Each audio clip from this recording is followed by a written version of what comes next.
Estamos a minutos de comenzar la tertulia económica, la actividad que tenemos pautada para el día de hoy. Le agradezco por favor mantener micros y cámaras apagadas para evitar cualquier tipo de interrupción y esperar al final de la actividad para hacer cualquier tipo de preguntas. En breves minutos estaremos iniciando la actividad.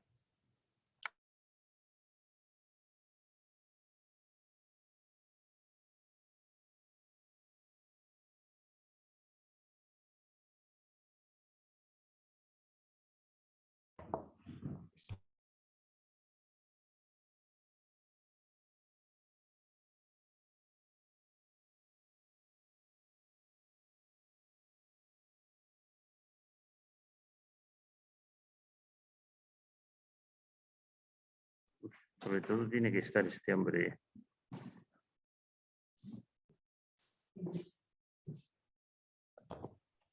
Hola, buenos días. Hola, buenos días.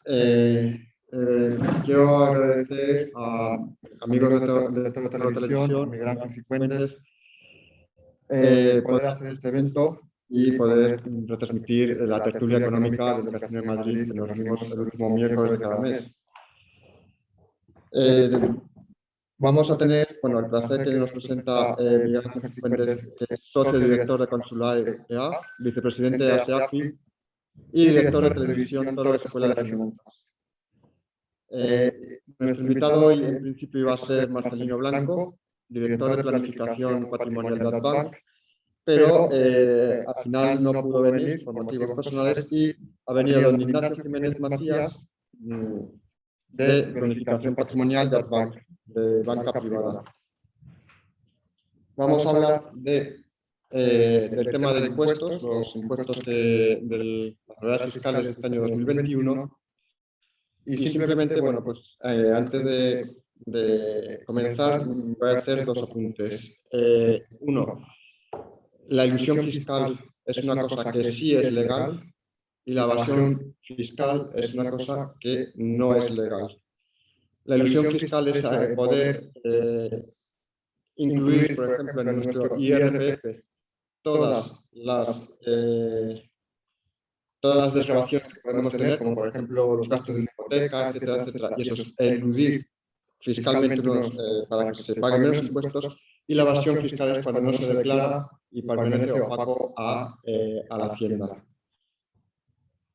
También, ya que estamos tan en boga con el tema de la subida de impuestos, quiero decir que en el año 2009 existían 200 ICAPs en el País Vasco y el gobierno decidió subir el impuesto de las ICAPs al 28%. El resultado es que al día de hoy se recauda el 28% de las ICAPs, pero en vez de las 200 ICAPs que había entonces, de ninguna ICAP que queda allí. Todas las ICAPs se han ido del País Vasco, por lo cual podríamos decir que ahora el resto de España es un paraíso fiscal para las ICAPs. Entonces, yo en 2008 escribí un artículo en el que hablaba un poco de impuestos y los infiernos fiscales. ¿Por qué tiene que ser paraísos fiscales y no infiernos fiscales donde se paga demasiado? Es una consecuencia de la subida de impuestos. Voy a darle la palabra a don Miguel Ángel Cifuentes para que nos introduzca la tertulia de hoy. Muchas gracias. Bueno, pues muchas gracias por tus palabras. Estamos encantados de estar una vez más en el Casino de Madrid, hoy hablando de novedades fiscales y de tener con nosotros a Ignacio Jiménez. Sentimos que por diferentes razones Marcelino hoy no pueda estar, pero luego lo verá porque el programa también les digo que lo vamos a grabar, con lo cual, hoy tenemos la suerte de contar con el Club de Amigos de El Toro Televisión. Estamos en el Salón Torito. Estamos encantados de que sea desde aquí, en concreto, y también desde el punto de vista financiero, pues lo está retransmitiendo Rankia, con lo cual, estamos encantados por los dos lados. También ASEAFI, la Asociación de Asesores de Empresas de Asesoramiento Financiero de España, también está patrocinando este programa, con lo cual, pues bueno, estoy encantado de que así sea, porque está claro que aquí lo que se necesitan son, en el campo que estamos hablando, se necesitan buenos asesores fiscales, pero desde luego buenos asesores financieros. Sin buenos asesores financieros, poco habrá que declarar en el campo fiscal, con lo cual es bueno saber cómo invertir y la verdad es que una cosa va con la otra, es consustancial. A ver un segundo, que parece que se ha ido el vídeo, no sé exactamente por qué razón. No debería haber. No, ya ha vuelto. Aquí estamos. Debe ser la conexión o alguna cosa de estas. Bien, entonces, hoy vamos a hablar de las novedades fiscales del año 2021 y yo, previo a hablar de las novedades fiscales, pues quería comentar con ustedes, vamos a ver un segundo, quería hablar con ustedes, bueno, pues de algo que es fundamental. Primero, como decía, que para tener un buen asesor fiscal hay que tener un buen asesor financiero, hablando en el campo de las inversiones, con lo cual lo que debemos de tener es una buena planificación patrimonial. Nosotros desde la EAFI, que yo represento aquí, que en concreto se llama Consula EAFI, que ya hemos dado alguna conferencia aquí con José Ramón, pues hacemos mucho hincapié de la planificación patrimonial y la solemos llevar de la mano de los bancos con los que colaboramos, aparte, bueno, de nuestros conocimientos personales en la materia. Entonces, por eso digo aquí que es una necesidad, todo cliente de banca personal o de banca privada necesita planificar su servicio y debe de trabajar pues con bancas personales, bancas privadas, que si a su vez tienen este servicio, pues miel sobre hojuelas. En este caso, en concreto, pues Ambank, que nos acompaña hoy aquí, pues lo tiene. Trabajamos con otras que también lo tienen, pero nosotros sabemos de la eficacia en concreto de ellos a la hora de, bueno, de dar su punto de vista dentro de, como nos explicará luego Ignacio, de las coordenadas de la máxima legalidad y máximo conocimiento. Pero efectivamente, como el otro día hablábamos, que no me dijo Esparza, en El gato al agua, me dice, bueno, no digas cosas muy así, muy elevadas de tono de plan económico porque la gente se te pierde. Y entonces estuvimos hablando de la curva de Laffer. Es decir, cuando no, si tú subes mucho los impuestos, lo que terminas es recaudando muy poquito. ¿Por qué realmente Madrid está recaudando mucho? Hoy oía al responsable de Hacienda de la comunidad autónoma andaluza, que allí también van a bajar bueno, pues ciertos impuestos, con lo cual seguramente, bueno, ya están recaudando más y más que seguirán recaudando, porque la gente va a pagar con ilusión ese 15% o ese 20%, pero no algo que sea absolutamente tremendo cuando se habla del 45% o cuando hay herencias que no se pueden aceptar. Y luego lo comentaremos. Entonces, creemos que es un valor añadido para clientes, claramente, el hecho de poder hacer una planificación patrimonial. Y nosotros ahí, cuando hablamos y comentamos con clientes la parte de asesoramiento fiscal, bueno, pues lógicamente tenemos que estar actualizados. Hoy venimos a intentar actualizarles a ustedes de las novedades que hay. Damos cierta orientación al cliente, luego el cliente toma sus decisiones, porque aquí en el campo fiscal ya saben que, bueno, es como con los médicos, ¿no? Hay veces que las soluciones son que no son A o B o verde o azul. Como decía, total respeto con la legalidad vigente, eso que quede claro y meridiano, y sobre todo independencia. Nosotros, los asesores financieros, pues nos gusta trabajar principalmente con arquitectura, lo que se llama arquitectura abierta. Es decir, nos gusta trabajar con bancos que sean lo más independientes posible, y para ser lo más independiente posible, ¿qué es lo que digamos que tienen que tener? Bueno, pues si trabajan en concreto con arquitectura abierta, significa que pueden tener fondos de inversión, tiene una amplitud muy grande. Es decir, nosotros trabajamos con plataformas que tienen más de 10.000 fondos. Bueno, pues hay independencia, porque uno no intenta colocarle al cliente un fondo de inversión en concreto de, bueno, pues de la casa. que es lo que normalmente la banca comercial intenta hacer. No, bueno, pues es mejor. Oye, ¿cuál es el mejor fondo en economía circular? Por hablar de algo que ahora se habla mucho, pues este fondo. ¿Y de qué gestora es? Oye, no es de la del banco. Pues bueno, nosotros la gestora, la diversidad nos encanta y oye, y normalmente aquí tienen que espabilar mucho las gestoras españolas para ser competitivas con las gestoras internacionales. Bueno, dicho esto, simplemente hacer hincapié que es fundamental la planificación patrimonial y, bueno, luego ya decirles, bueno, ¿qué hacemos nosotros? Bueno, esto casi lo voy a decir al final. Sí, vamos a entrar ya en materia un poquito, la parte que me toca a mí. Esto lo va a explicar Ignacio más adelante, pero yo simplemente hacerles hincapié en ciertas novedades que, bueno, que tienen importancia ya este año. Y les voy a hablar voy a hacer 3 diapositivas, que luego va a entrar más en ellas Ignacio, y es el incremento en la escala del gravamen de la renta general. ¿Qué novedades tenemos? Se incrementa la escala del gravamen general en dos puntos, añadiendo un nuevo tramo a partir de la base liquidable de 300.000 euros. Luego veremos el detalle. No, la verdad es que aquí hay que estar muy atento porque de momento estos presupuestos los han sacado así, pero yo creo que la intención, tal y como estamos viendo en concreto en la Comunidad de Madrid, la intención que tenemos, sí, es que estoy intentando coger una botella de agua. Bueno, no, Sí. Lo que decía una cosa de arquitectura abierta, Miguel Ángel. Hay 2 formas de gestionar los clientes. Una forma es arquitectura abierta, fidelizándoles porque les das lo que necesitan y consiguiendo unas rentabilidades y haciéndolo bien. A otras veces, lo que hace mucho la banca española es coger cautivo al cliente por medio de unos productos a medio y largo plazo.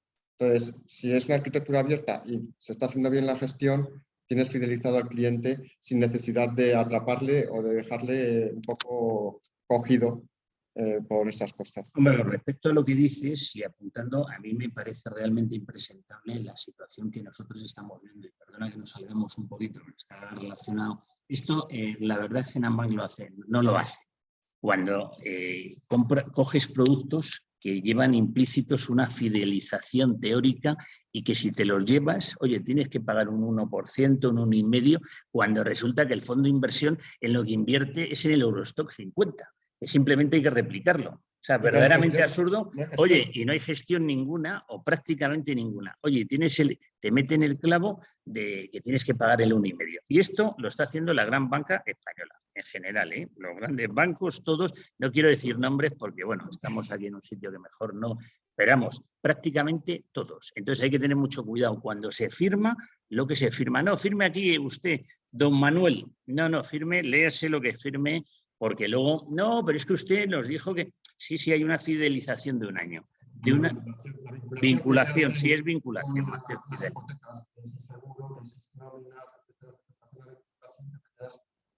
Perdón por la expresión, pillado en ese banco sin poder hacer nada porque tienes que tener ahí unas cosas que te han pillado. Pues efectivamente. Bueno, pues vamos a seguir con lo que estábamos comentando y decía que el año que viene, pues vamos en la escala del gravamen de la renta general, pues bueno, vamos a tener este incremento de 2 puntos. Vamos a ver un segundo. No, dice, perdón, un segundo. Porque por lo que sea no lo veo. Vamos a ampliarlo aquí. Bien, entonces, perdón, que voy a subirlo. Dice, el nuevo tipo margen... Creo que al menos me pasan nota, la bonificación fiscal a quien tenga seguros médicos privados lo propuso Ciudadanos porque es un beneficio que recibe y no tiene que hacer el gasto del Estado. Cuando pasa esa nota no... Bueno, eso también lo tiene preparado Ignacio y nos lo comentará. El nuevo tipo marginal, añadir a los tipos marginales de la escala del gravamen autonómico puede llegar al 45,5 en Madrid, que es la suma del 24,5 más el 21, pero en Cataluña, pues oye, puede llegar casi al 50%. Y el tipo marginal de retención pues estamos hablando del 47%, por lo cual estamos viendo, bueno, pues que es increíble, es una barbaridad. En lo que es la parte de los dividendos, bueno, pues no es, digamos, una subida espectacular, pero bueno, ya va a haber una serie de cambios a partir de ya de unas ganancias a partir de los 200.000 euros que ya comentaremos. Y en lo que es la parte de aportaciones a los planes de pensiones, pues la verdad, yo es que no acabo de entender. Y fíjate que quería haberlo comentado contigo antes de arrancar, porque bueno, están dando diferentes soluciones desde la parte de las empresas, pero vamos, yo no entiendo este movimiento, a mí me parece absurdo, cuando lo que teníamos que promover es que, bueno, en vez de 8.000 fuera más. Tenemos que invitar a que los españoles en general, bueno, pues puedan, digamos, ahorrar, porque ya sabemos que las pensiones, pues si van a tender a algo es a reducirse. Digo, los que somos del baby boom, los que nacimos en los años 50 o 60, yo soy de los años 60, bueno, pues lo vamos a tener complicado a la hora de cobrar. Entonces, el que esté cotizando por el máximo, pues desde luego está claro que el máximo cuando llegue dentro de 10 años, que es cuando nos tocará, pues va a ser bastante difícil. Entonces, yo no acabo de comprender esta situación. Y ya para terminar mi parte, simplemente hablarles un poquito de lo que hacemos, dado que nos está patrocinando a SEAFI, bueno, hablar lo que hacemos las empresas de asesoramiento financiero. Las empresas de asesoramiento financiero estamos registradas en la CNMV y, bueno, pues nos dedicamos al asesoramiento de personas individuales y de empresas, y normalmente solemos trabajar con la entidad que el inversor elija. Es decir, nosotros estamos intentando educar a los inversores que ya no es gratis el asesoramiento financiero. Nunca ha sido gratis, porque los bancos, cuando te asesoraban, bien que te lo cobraban con las comisiones que te cobraban y con los productos que te colocaban. Entonces, ahora estamos en un punto en donde, bueno, pues digamos que esta figura está empezando a emerger, aunque no somos muchos, porque somos en los entornos de 150.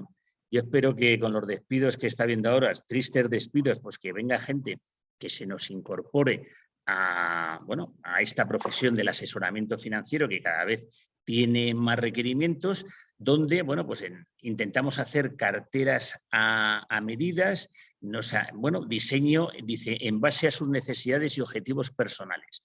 Ahora estoy hablando aquí lo que hacemos nosotros y lo que hace en general, digamos, las EAFIs.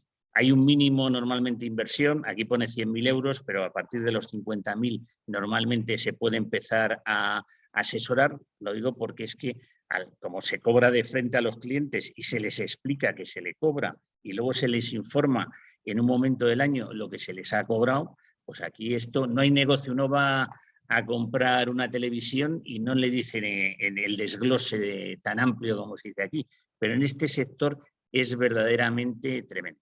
Con lo cual, pues bueno, yo aquí les dejo esta parte de de la conferencia, la parte que me tocaba a mí, y ahora, Ignacio, te dejo que entres tú al campo. Muy bien, pues nada, muchas gracias. Y dejo de compartir y te dejo a ti. Sí, vamos a... Ay, un segundo. Vamos a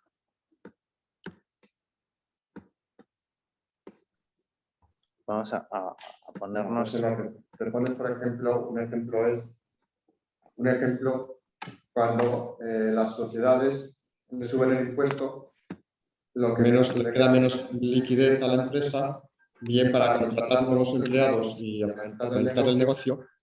Al haber menos, por ejemplo, empleados en una empresa, a la hora de comer hay menos restaurantes que van a comer menos empleados porque no están empleados. Entonces los camareros a lo mejor dejan de ir tantas porque ya no hay tantos camareros de los camareros, no gastan tanto zapato, supongo que gastarán mucho los camareros, por lo cual las zapaterías tampoco venden tanto, tienen que despedir y aquí estamos en un ciclo vicioso que es muy, muy complicado salir de él. Entonces, cuando dicen subida de impuestos, lo que están diciendo es que va a aumentar el paro, sí o sí. Bueno, vamos a... Aquí yo creo que yo creo que tenemos que centrarnos un poco en lo que queremos contar, ¿no? Que nosotros lo hemos llamado, más que novedades fiscales, ¿no? Panorama fiscal del 2021, que yo creo que tenemos una serie de novedades ya están aprobadas, técnicas, ahí están, Miguel Ángel ya ha contado parte de ellas, ¿no? Esos incrementos de la escala de gravamen, que todos más o menos conocemos. ¿Cuánto afecta? Pues ahora lo iremos viendo un poco, ¿no? También, ¿qué se supone que se va a aprobar o se debería haber aprobado ya? Porque hay una normativa, un proyecto que también tiene ciertas medidas fiscales que yo creo que ahí hay cierta trascendencia para la parte puramente patrimonialista, que es lo que muchas veces nos sienta aquí, ¿no? La parte puramente patrimonialista, además de otras cosas. Entonces, también hacer una pequeña revisión de eso. Y por último, ¿con qué nos podemos encontrar más adelante? ¿Qué es lo que, por decirlo un poco, qué es lo que creemos o podemos intuir, sin llegar a eso, que está en la cabeza de la gente que está en el gobierno, la gente que está al mando, ¿no? Entonces, bueno, por ser prácticos y por ser técnicos, vamos a empezar por lo que se ha aprobado, luego vamos a seguir por lo que creemos que se tiene que aprobar de forma inmediata y luego por lo que se aprobará en el caso de que se produzcan pues, todos los procesos pertinentes. Por ir haciendo un poco camino con esto, ¿no? Yo creo que aquí todos lo sabemos. Hay una ley de presupuestos, eso es un proyecto, o sea, una norma que ya está aprobada. Ya tenemos en el BOE, ya hay una serie de medidas fiscales que han entrado en vigor a partir del 1 de enero del año 21. Cuando hablamos del índice, la segunda parte, lo que nos vamos es un proyecto de ley de medidas de prevención y lucha contra el fraude, que en realidad lo que este proyecto de ley, del que se viene hablando desde el año 2018 ya, lo que recoge son una serie de directivas que se tienen que aprobar a nivel estatal y luego hay una serie de modificaciones normativas que yo creo que hay algunas de ellas con un impacto trascendente en la parte que os estoy comentando, la parte puramente patrimonialista. Y por último, una propuesta de reforma de modelo impositivo y de financiación. Esto lo tuve que coger del periódico porque es que esto es lo que están hablando ahora, el famoso comité de expertos. Esto viene porque, pues porque hay alguna petición, alguna enmienda a la ley de presupuestos donde bueno, lo que se dice es que se pretende o que se debería pretender que ciertas autonomías o que ciertos impuestos que están cedidos a las comunidades autónomas, pues que tengan una recaudación. Es decir, que no haya residentes de comunidades autónomas que tengan ventajas por estar residiendo en una comunidad autónoma o demasiadas ventajas por estar residiendo en una comunidad autónoma frente a otras. Como consecuencia de eso, se abre un proceso de negociación entre el gobierno y partidos que más o menos apoyan al gobierno y yo creo que se llega un poco a esta situación que lo único que recoge un poco es un trabajo que ya se hizo hace varios años, en el año 2014 ya hubo un comité de expertos y ya se propusieron una serie de cosas, o sea, y desde que estaba Cristóbal Montoro como ministro de Economía, era entonces, porque ya no sé si era ministro de Hacienda, de Economía, como cambian tanto los ministerios, entonces sí que se recogía esa necesidad de armonización de ciertos impuestos. Tener en cuenta el impuesto sobre el patrimonio, es un impuesto del año 1991, o la última norma es del año 1991, el impuesto sobre sucesiones y donaciones del año 69, y la verdad es que yo creo que ha quedado muy desfasado. ¿Es necesario? Sí. ¿Cuál es el camino que puede seguir? Eso es un poco lo que tenemos ciertas dudas, pero que vamos a ver. Y luego, dentro de este índice, lo que hacemos es que separamos por ciertos impuestos. Hay más impuestos que se modifican, pero yo creo que hay una relevancia normalmente en estos aspectos, o por lo menos dentro de nuestro sector, son IRPF, por supuesto, renta personal, siempre nos afecta, impuesto sobre el patrimonio, que es muy importante, impuesto sobre sucesiones y donaciones. Yo creo que esas son las tres claves de planificar el patrimonio personal. Y luego metemos impuestos sobre sociedades, primero, porque nosotros nos damos cuenta de que la empresa familiar es un elemento fundamental dentro de la gestión de patrimonios y también porque ha habido alguna reforma trascendente y alguna que se pretende hacer más adelante. Dicho lo cual, empezamos por comentar las modificaciones ya en vigor desde el 1 de enero del año 21 en la ley de presupuestos, es que como entra este año. Esto ya lo ha comentado Miguel Ángel, aquí un poco compartimos diapositiva, lo que se hace y es lo que se decía, ¿no? Aquí se ha hablado mucho se dice impuestos a los ricos, ¿no? En prensa y todo eso.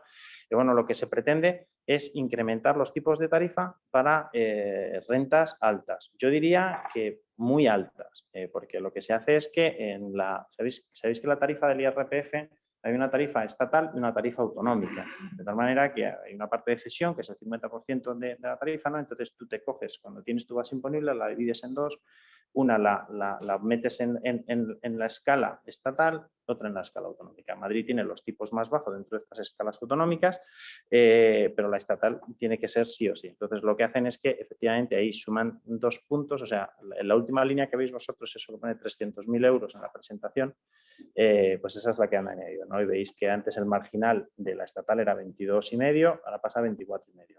Lo que decíamos antes, tipos ya completos, donde tú sumas la estatal más la autonómica, en Madrid te vas al 45,5 y en Cataluña pues estás en el 50, pues llegar a esos tipos que realmente pues son ya importantes. Decir aquí, bueno, ahora hablamos de la retención, que la retención puede ser una cosa que tenga trascendencia en un momento determinado, ¿no? Pero decir, si comparamos, porque se habla mucho de la presión fiscal, ¿no? Presión fiscal, dicen que la presión fiscal en España estaba varios puntos por debajo de la presión fiscal de países OCDE o de países más o menos iguales, ¿no? Tipos tan altos como se puede llegar a dar en Cataluña o en alguna otra comunidad autónoma, yo creo que muy pocos jurisdicciones lo tienen. Pensar que están en el entorno de un 45, un 42, un 45 aproximadamente. Eso quiere decir que una región como Madrid, pues más o menos podría quedar ahí en esos entornos más o menos competitivos, siendo altos, y otros, como Cataluña, pues efectivamente pagar esos 5 puntos. Una cosa importante aquí, que yo creo que afecta más a esto que luego al incremento de la parte del ahorro, pero el riesgo que tienes es que no solamente se compite, que ahora se habla mucho, ¿no?, de competencia fiscal, de dumping fiscal, de todo esto entre comunidades autónomas, sino también entre jurisdicciones, entre países, por decirlo de alguna forma. Entonces ahí, si tú tienes países que están haciendo incentivos o poniendo incentivos a rentas altas para que se vayan allí y los capturen como contribuyentes, y ahí tienes, por ejemplo, el ejemplo de Portugal, donde rentas del trabajo pueden llegar a tributar al 20% durante 10 años por un régimen especial que ellos tienen, pues claro, hay que tener en cuenta, y a veces no lo encontramos, ¿no?, situaciones de movilidad real, de movilidad internacional, donde la gente puede elegir dónde estar, pues el tener marginales del 50% pues puede hacer España un país poco competitivo desde el punto de vista fiscal, ¿no? Entonces, sí, bueno, son cosas que te encuentras, no tanto que se habla mucho, yo no sé hasta qué punto eso es realmente cierto, ¿no?, de esas deslocalizaciones de gente que ya está siendo residente, sino gente que podría en un momento determinado ser residente en España. Cuando hacen un análisis de la fiscalidad española, pues oye, se le desincentiva mucho y dice, pues, pudiendo pensar en ejecutivos, en empresas multinacionales, internacionales que pueden estar. Pero es verdad que estas cosas desincentivan, ¿eh? Yo más que la capacidad de... Y luego hay otra cosa, ¿no? O sea, la capacidad de recaudación para ese tipo de rentas tan altas, pues muchas veces está en entredicho. Pero bueno, nosotros lo importante aquí, desde el punto de vista técnico, incremento de 2 puntos para rentas muy altas, a partir de 300.000 euros, pero bueno, que se sepa. Lo que mira muchas veces esta gente es el marginal, es que es así, ¿no? Tipo marginal de la retención se incrementa también al 47% y ahí a veces se puede producir también una diferencia. Si yo tengo una parte importante de la renta al marginal, pues se puede producir una diferencia. Me están reteniendo al 47, pero en Madrid tengo que tributar al 45, me devolverán impuestos y con eso muchas veces se puede planificar, pero bueno, no es trascendente tampoco en este caso.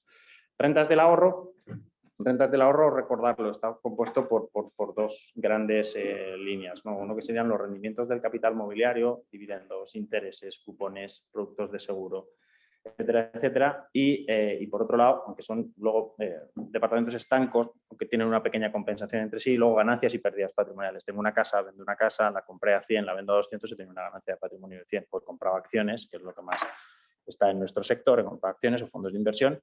Igual, lo compré a 100, lo vendo a 200, tengo una ganancia de patrimonio de 100. Pues esa base imponible, luego todas se juntan, se integran y compensan ganancias, pérdidas patrimoniales entre sí, rendimiento del capital mobiliario positivos y negativos, y luego hay una compensación, hay una ventanita del 25% de uno sobre el otro, sobre la parte de la renta positiva, ¿no? Ahí determinamos el sistema fiscal español del IRPF es dual, las rentas generales ya las hemos hablado, ¿no? Sería, que antes no lo hemos dicho, serían rendimientos de trabajo, pero también rendimientos de arrendamiento de inmuebles, por ejemplo, actividades económicas, etcétera, etcétera. Aquí la parte del ahorro, siempre vinculado al ahorro, porque las ganancias y pérdidas patrimoniales, esas dos casitas se juntan, se hace una base del ahorro y se le aplica la tarifa. Normalmente, pues, o sea, recordamos aquellas ganancias a largo plazo que se producían antes que tributaban al 15%, ¿no? Que se llamaba la base imponible especial, ¿no?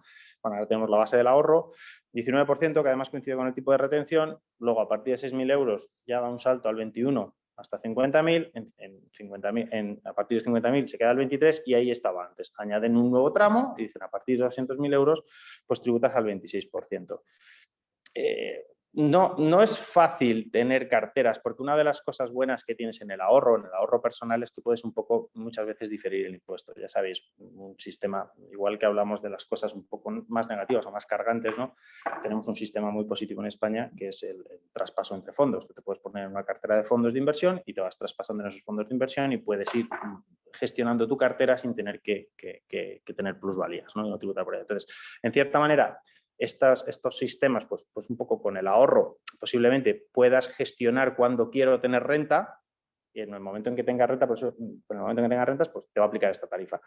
¿Qué es lo que ocurre? Que muchas veces voy a intentar que el ahorro tributable todos los años, esas ganancias, pérdidas patrimoniales, esos rendimientos, pues que sea el menos posible y así ir acumulando si no lo necesito realmente y tributar menos. Por eso os digo que muchas veces las bases imponibles no llegan a esos 200.000 euros. ¿Cuándo se producen? Oye, es que voy a vender un inmueble y es que el inmueble lo vendo. Y es que este inmueble yo lo compré o lo heredé hace 20 años a 200.000 euros y ahora me pagan 1 millón por él, tengo una ganancia de 800.000 euros y tengo que tributar sí o sí. Entonces ahí sí que va a afectar realmente ese marginal del 26%. La retención se queda en el 19%, que es la que teníamos, normalmente sobre el rendimiento del capital mobiliario, dividendos, etcétera. En ganancias de patrimonio sí que hay en fondos de inversión, no hay, por ejemplo, en la venta de acciones, ¿no?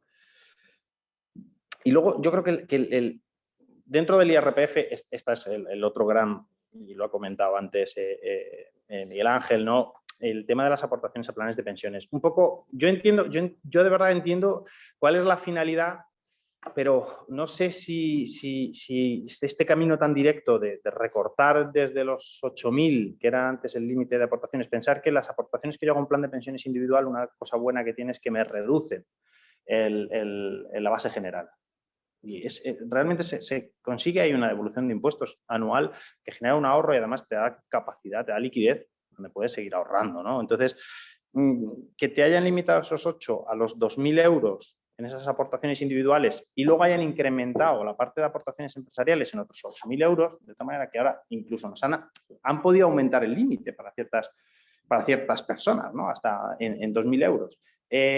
Sin embargo, es verdad que yo creo que la mayor parte, o sea, las aportaciones empresariales las hacen siempre grandes corporaciones, sobre todo bancos, principalmente.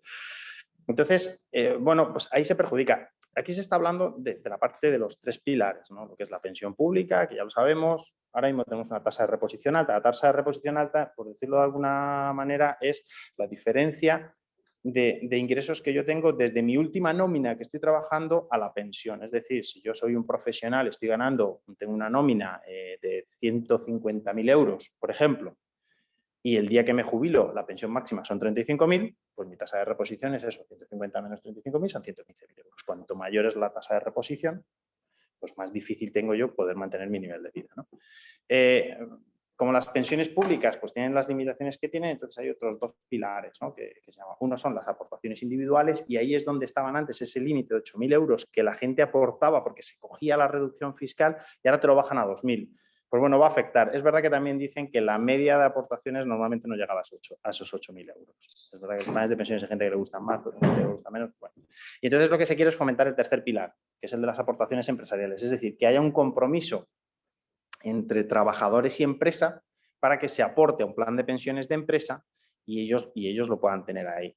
Un poco sistema inglés, que es al que se pretende ir, ¿no? Donde hay un acuerdo al final, a ti te suscriben directamente en ese plan de pensiones y lo que hace la empresa es que se compromete a poner la misma cantidad que tú has puesto. De tal manera que si yo he hecho aportaciones por 2.000 euros, la empresa se compromete a poner 2.000 euros y una parte del Estado, etc. Pero es complejo gestionar esto porque no, o sea, yo creo que ahí faltaría, o los planes de empresa pues no son accesibles o no son fáciles para llegar a todo el mundo, sobre todo aquí pensamos en pequeñas y medianas empresas. Ahí el Estado, el gobierno ha dicho que lo que pretende es crear un plan de pensiones público que sea gestionado de forma privada y que sea más fácilmente accesible. Bueno, veremos cómo funciona. En principio es una limitación y uno es de los pocos beneficios fiscales o de las pocas bonificaciones fiscales que podíamos tener las personas físicas que tenemos un contrato por cuenta ajena normalmente. Y bueno, pues lo han limitado, eso es así. Y luego pues hay que aportaciones, por ejemplo, a favor del cónyuge que genere rentas inferiores a 8.000 euros, pues antes eran 2.500, ahora me lo han bajado. Esa es la otra gran idea, creo yo, de esto. Ahí lo que tenías en los créditos fiscales que al final pues un poco quieren que no se produzcan, ¿no? E intentar incrementar ahí. Yo creo que con respecto a IRPF, esas son las 3 claves de la ley de presupuestos, no nos vamos a meter en más cosas. Yo creo que hay uno fundamental también aquí, que es ya nos pasamos y vamos pasando, ya había puesto segundo impuesto sobre sociedades, pero voy a aportar primero impuesto sobre el patrimonio, ¿vale? Oye, antes de que entres con esto, quería hacerte una pregunta, porque esta es una pregunta, esto lo comentamos mucho en Pulso Económico con Xavier Orcajo y Juan Iranzo, y yo es que no entiendo bien lo que pretenden hacer, porque digo con los planes de pensiones. O sea, subir el salario de una forma muy importante para que compense esto, las empresas no van a estar dispuestas a hacerlo, porque donde no hay no puede sacar. Entonces, si la gente está corta ahora mismo con los salarios que ya tiene, ¿cómo va a aportar más?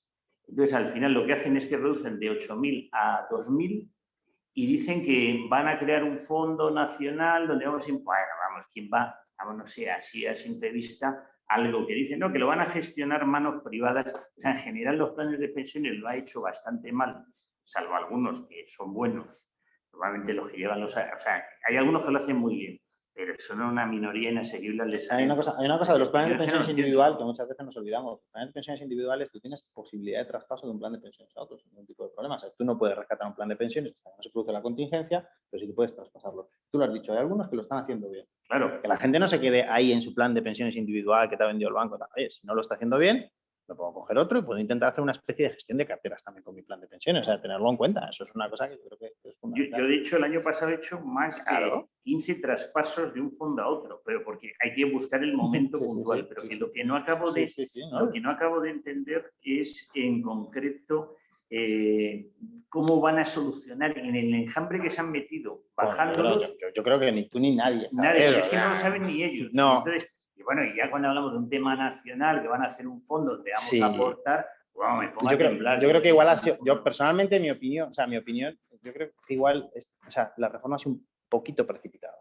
Entonces, primero deberían haber conjugado la parte del tercer pilar y luego haber hecho la reforma, o haber hecho una reforma intermedia o un periodo transitorio, pero recortar tan drásticamente, yo ahí sí, no tengo muy claro cómo. No, yo es que lo que digo, que cuando aquí en las elecciones de Madrid la vicepresidenta económica dice que no se van a subir, otros dicen que sí van a subir, pero si es que vamos. De todas formas, la pregunta yo creo que sería, ¿estamos en riesgo de quebrar las pensiones en España como para encima meter más dinero en fondos para que lo gestione también globalmente el gobierno? Si con la que tiene no es capaz de gestionarlo correctamente, está en quiebra, ¿cómo vamos a dar más dinero para que la gestionen y quiebren y perdamos más dinero? La gestión sería privada, eso sí que lo han dicho. La gestión sería privada. Sería un fondo público, un plan de pensiones público con gestión privada. Pero bueno, hay que ver cómo lo vemos. Oye, en cualquier caso, seguimos porque yo creo que lo que viene pues, también es interesante, ¿no? Yo creo que esto ha hecho, es el incremento de la escala de gravamen en el impuesto sobre el patrimonio.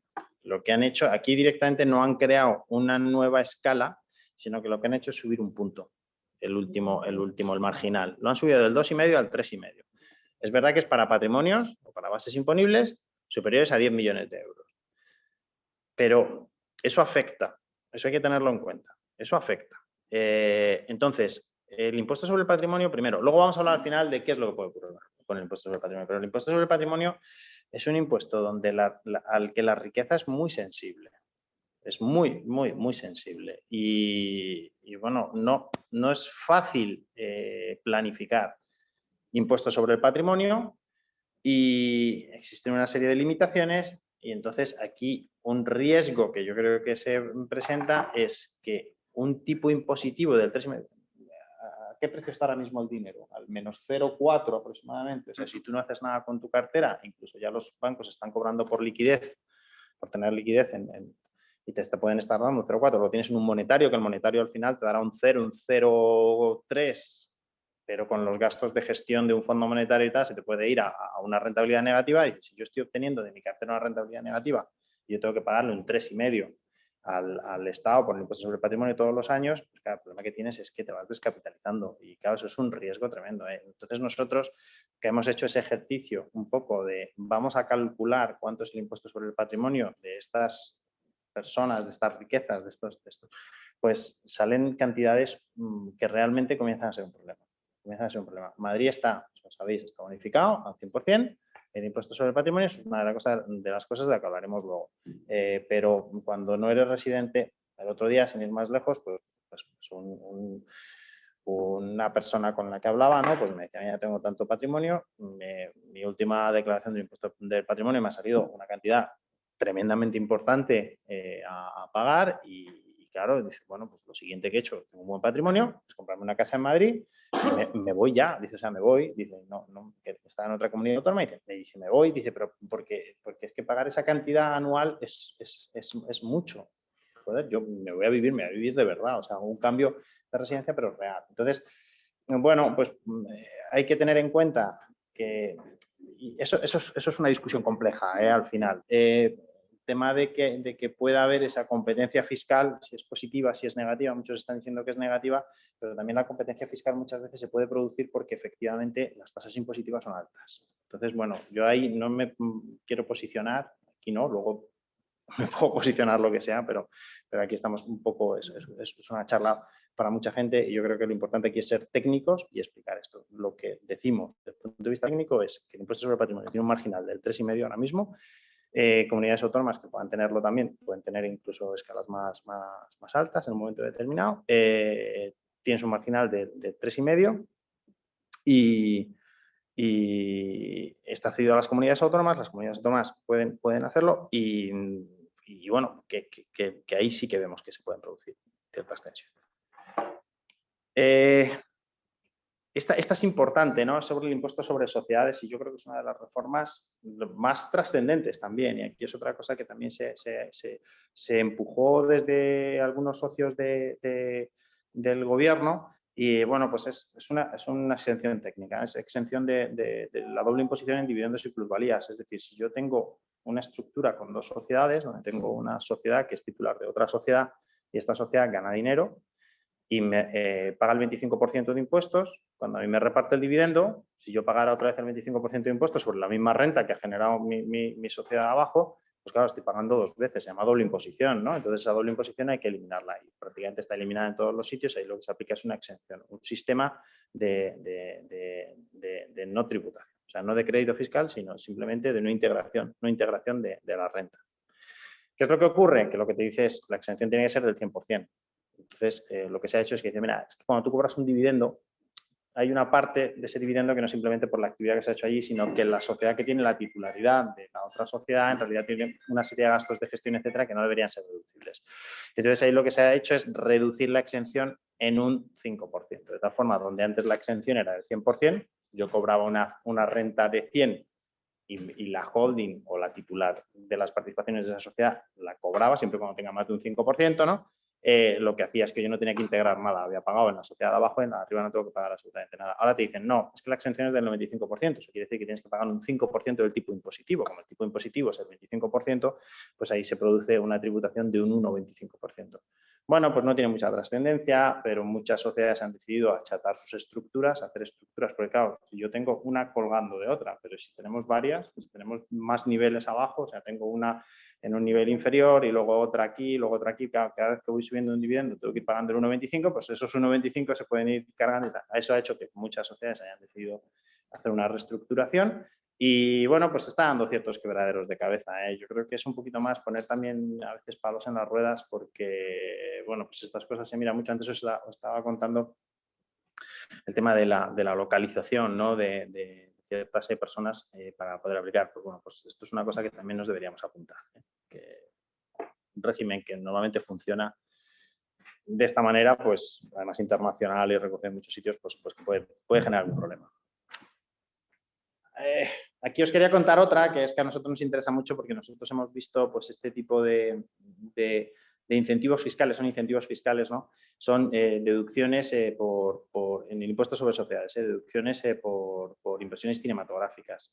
Aquí lo que se hizo fue que tanto para fomentar el I+D como las inversiones cinematográficas o las producciones de películas se le da tienen de las pocas deducciones que tiene la ley del impuesto sobre sociedades. Pues aquí simplemente decir que se sigue apostando, aquí se tienen que hacer o se han venido haciendo una serie de estructuras que están validadas por la Dirección General de Tributos, ¿no? Y siempre existen ciertas dudas de, oye, si esto no es una cosa que está específicamente recogida en la norma y es una cosa que dice Dirección General de Tributos que podemos hacer, los incentivos fiscales pueden ser más o menos interesantes y además es que la propia Dirección General de Tributos dice funciona, y por eso os lo cuento aquí, no funciona, es similar a un producto financiero. Entonces, genera una rentabilidad financiera y, de hecho, esos incentivos tributan como si fuera una rentabilidad financiera, ¿no? Entonces, simplemente decir, quedarnos con esto, que producciones cinematográficas se consolida por parte en el BOE, haciendo una modificación en la ley del impuesto sobre sociedades,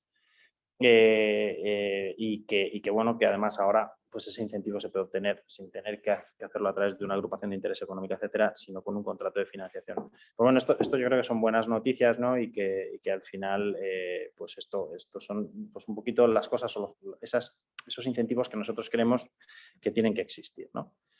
Con respecto al impuesto sobre sucesiones y donaciones, en la ley de presupuestos no ha habido nada, y yo creo que aquí recogemos todo, alguna cosa sobre SOCIMIS y tal, pero prácticamente eso. Incremento de tipos en el IRPF, en el impuesto sobre el patrimonio, nos quitan exención plena en impuesto sobre sociedades por dividendos y plusvalías, y bueno, pues alguna cosa como la del cine, ¿no?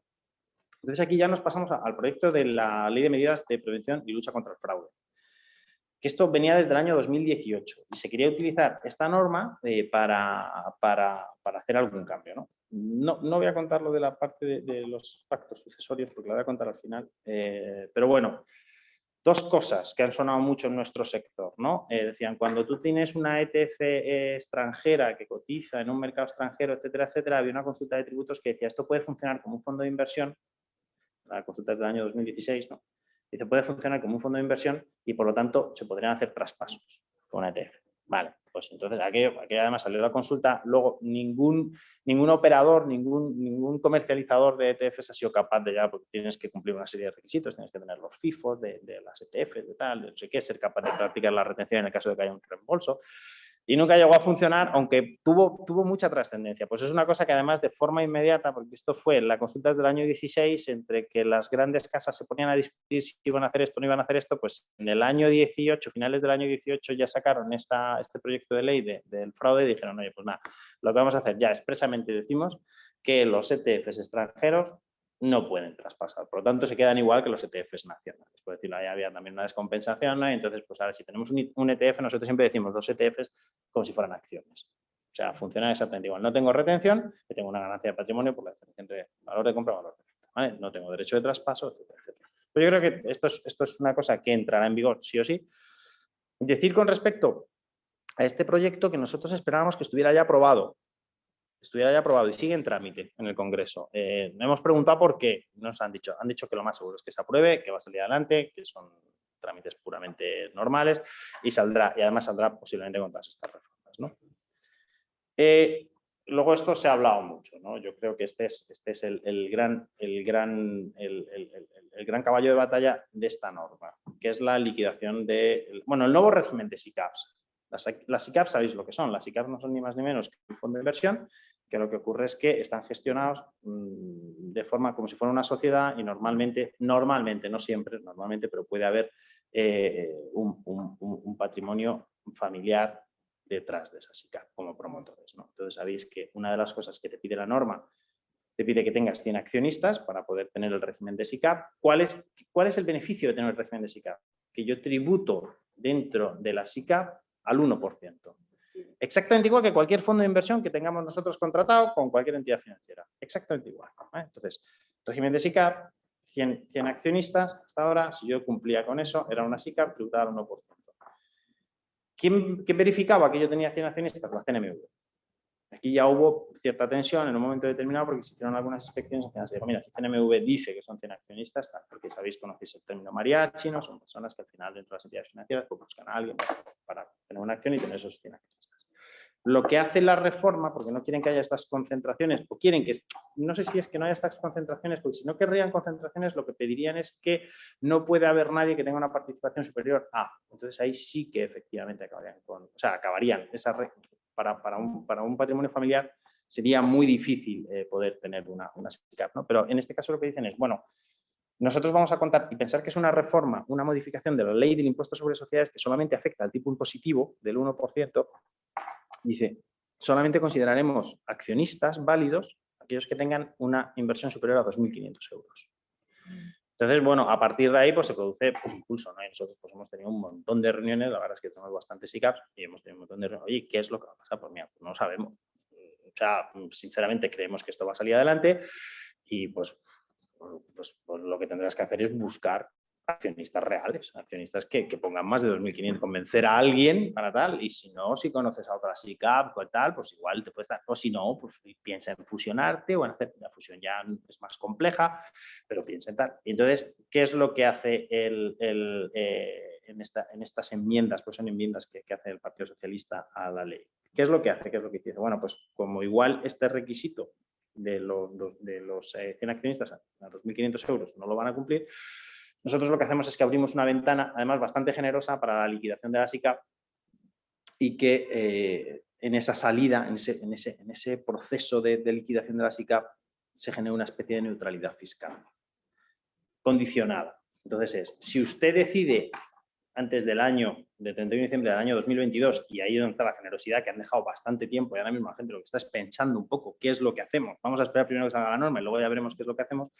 Si usted decide liquidarse antes de esa fecha y luego, una vez que se liquide en el plazo de 6 meses, usted, y esa es la condición, con la liquidación, con el importe de la liquidación, usted lo reinvierte en una institución de inversión colectiva española, entonces no tendrá que pagar ITP a JD por operaciones societarias porque una liquidación te cuesta un 1% sobre la cuota de liquidación. Tampoco tendrás, podrás seguir aplicando el régimen de SICAP hasta el 1% y no tendrás que pagar IRPF si eres accionista persona física o impuestos sobre sociedades si eres accionista persona jurídica, siempre y cuando reinviertas en esto. Por lo tanto, una de las cosas que nos encontramos es que mucha gente con SICAP, muchas sociedades con SICAP, que además tienen unas plusvalías acumuladas tremendas, porque las SICAP son vehículos de acumulación.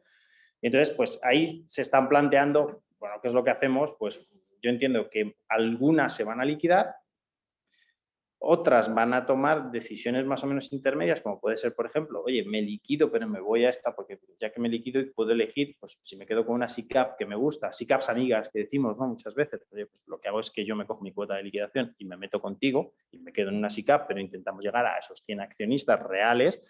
Otras muchas van a intentar llegar realmente a esos 100 accionistas legales y otros posiblemente no van a hacer nada. Y se van a quedar, van a incumplir ese requisito, van a seguir siendo una SICAP, van a seguir gestionando su patrimonio ahí, pero a partir del año 22 irán tributando al 25%, como si fuera una SL normal y corriente. Entonces aquí tienes todas las alternativas, o sea, todos están planteándose y no se sabe muy bien qué hacer. Se ha hablado mucho de también, ¿no? De deslocalizaciones, hombre, pues lo que decíamos antes, yo no digo ni a favor ni en contra, pero digo que pues, este tipo de medidas pues no ayuda muchas veces.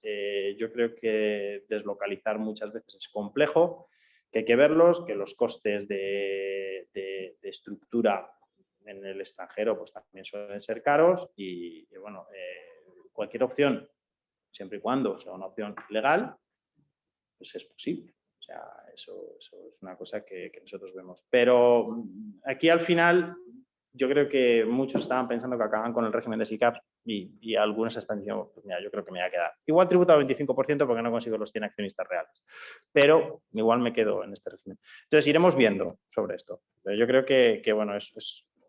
Y luego ya mi opinión personal también sobre esto, yo creo que para grandes patrimonios, para patrimonios familiares importantes, la SICAV es un vehículo muy bueno. Y a mí personalmente me parece que se pierden oportunidades, ¿no? Personalmente, creo que al fin y al cabo no es lo mismo tener un patrimonio de 500 millones de euros que tener un patrimonio de 25.000 euros. Yo tengo un patrimonio de 25.000 euros y estoy fantástico en fondos de inversión. O sea, y además sé que me puedo mover de un fondo de inversión a otro.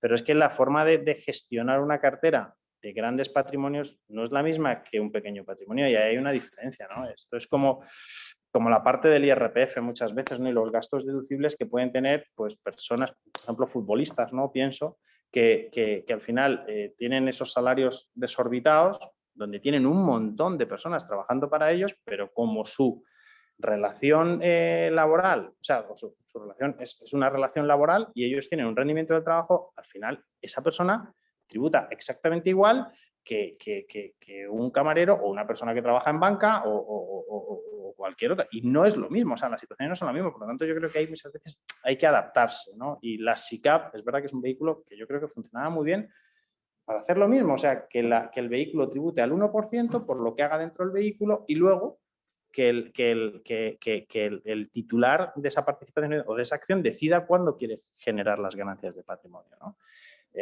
Pensar que si se produce esto, liquidado la SICAV, me voy a un fondo de inversión, voy a seguir tributando exactamente igual, no cambia absolutamente nada. ¿Qué es lo que cambia? La gestión de dentro. Ya no va a poder decidir mi gestor qué es lo que hace, porque normalmente son gestiones delegadas, sino que va a ser un gran fondo que además va a cobrar unas comisiones y qué tal. Entonces, ahí, o sea, a mí mi pena es eso, y que es un vehículo muy bueno para una serie de cosas. Es un vehículo muy rápido, o sea, como compras y vendes acciones es verdad que te da mucha liquidez.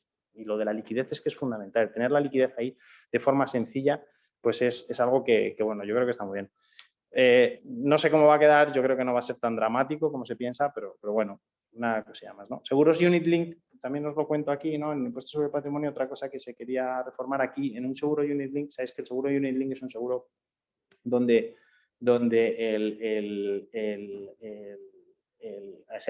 tomador asume el riesgo de la inversión, no es una renta asegurada. Entonces, yo cojo y lo que hago es debajo de una póliza de seguro Unit Link, pongo una cartera de fondos, por ejemplo, o una cartera gestionada, tienen que tener una delegación de la gestión, ¿no? Y bueno, si gano, gano y si pierdo, pierdo. Pero yo sigo teniendo mi póliza.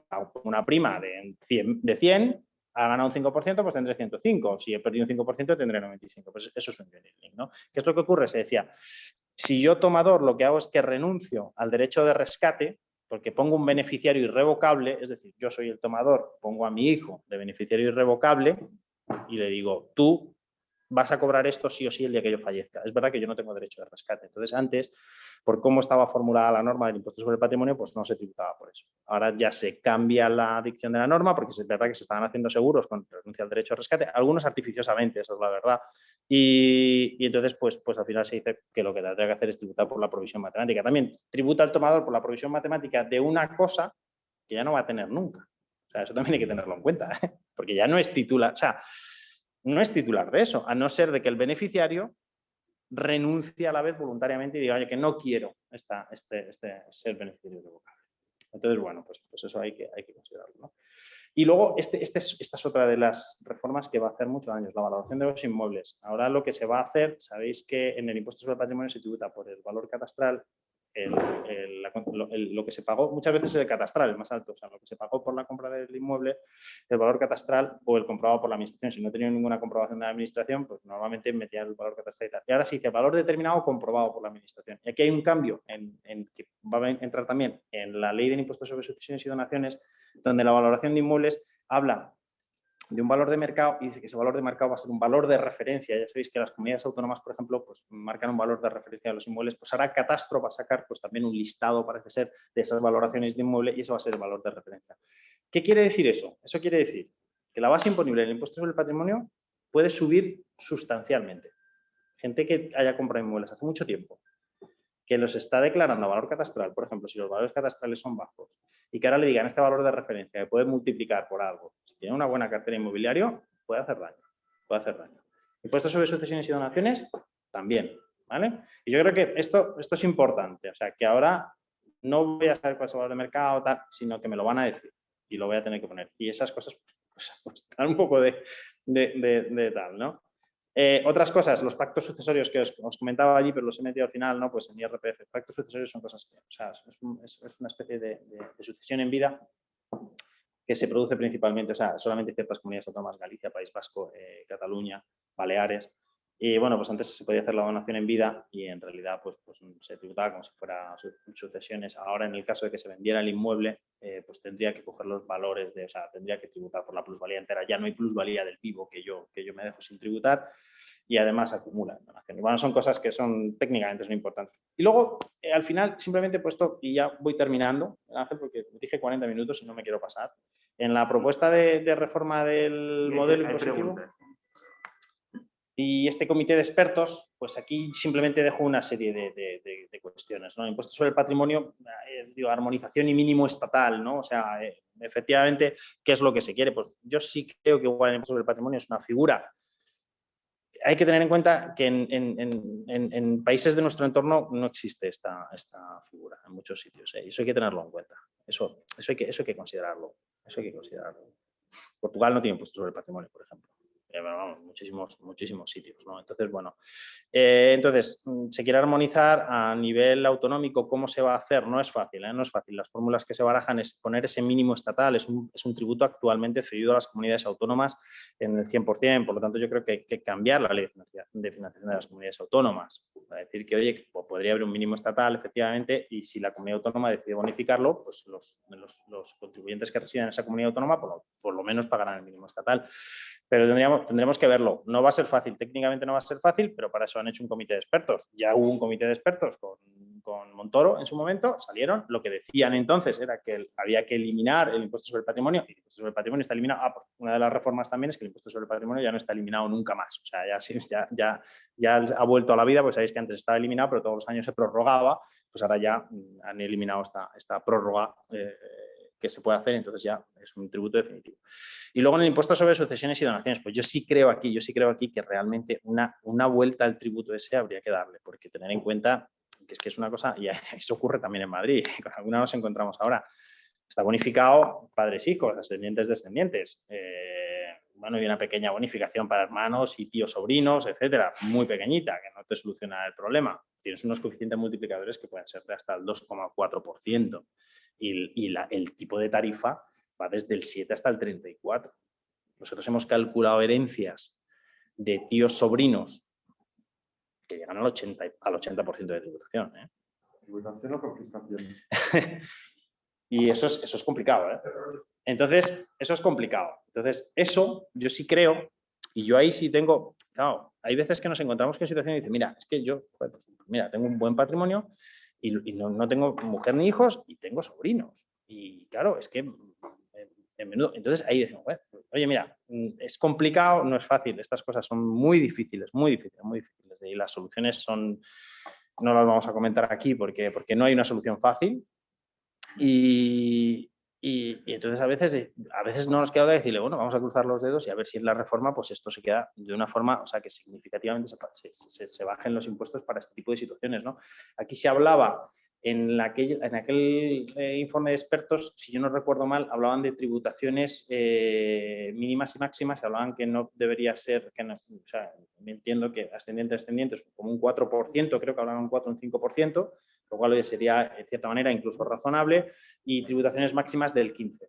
Claro, es que del 15 al 80% hay una diferencia importante hasta ciertos momentos en los que tienes que renunciar a cobrar la herencia. Y nos encontramos con situaciones, además de iliquidez y de dificultad de poder hacerlo, sobre todo cuando en las masas hereditarias hay mucho inmueble. Entonces, bueno, pues. Y luego, con respecto al impuesto sobre sociedades, que yo creo que es la última, ¿no?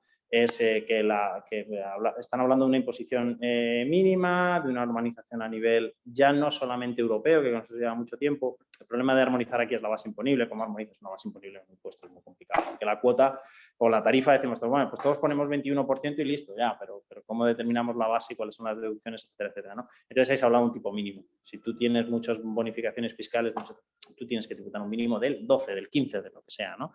Veremos cómo queda. Luego, lo que nos tenemos que quedar, conclusiones del comité de expertos llegarán en febrero del año 22, pero no sabemos si podría haber una modificación de la LOFCA antes de que termine el ejercicio. ¿vale? Tampoco es una cosa porque lo que pasa es que ahí hay un problema de mayorías.